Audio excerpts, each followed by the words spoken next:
Hello mga kamanok, good morning. So karon ang ika-11 days gikan sa pagpangitlog sa amo ang mga shamon, no.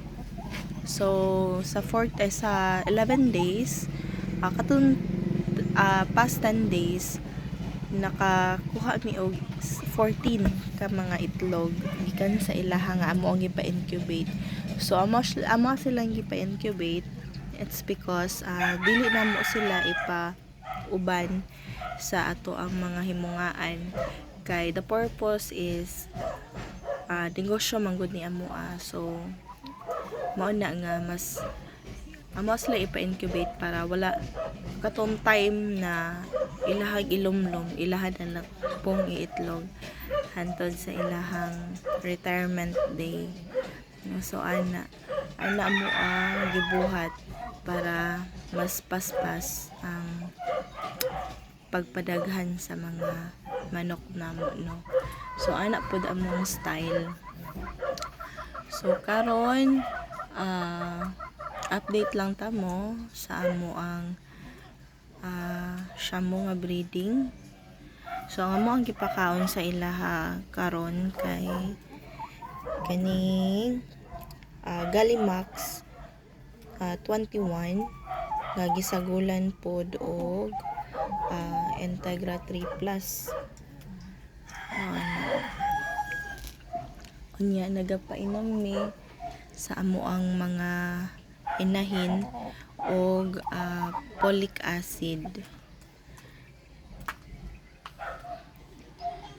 So ang isa kay nag-itlog ang isa dito. Okay.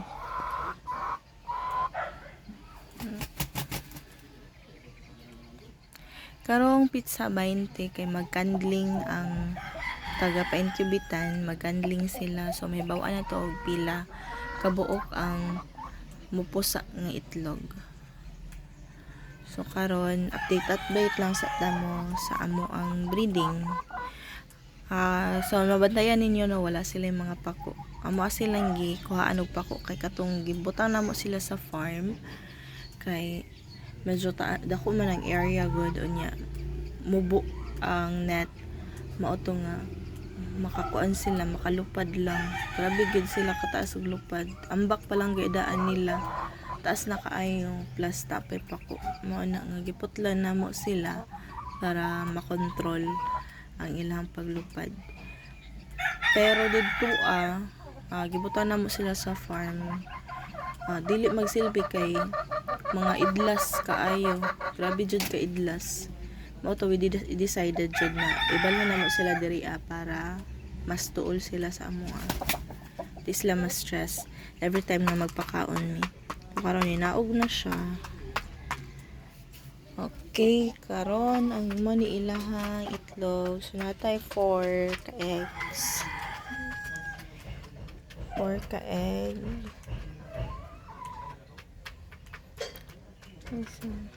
Medyo dako-dako na ilang egg karon. Atong first batch is mga piwi gid kaayo gagmay as in grabe ka gagmay. So karon dagko na ang ilahang itlog. Mo ang gigamit na painom is kaning sa bottle cup na egg 1000. Okay, bottle cup egg 1000 para sa ilahang folic acid para vitamin B complex, vitamin E and zinc. So kompleto na siya. Okay, Marites. So na sila diri, nabali na mo sila diri, agabi na nila ka anad na kaayo.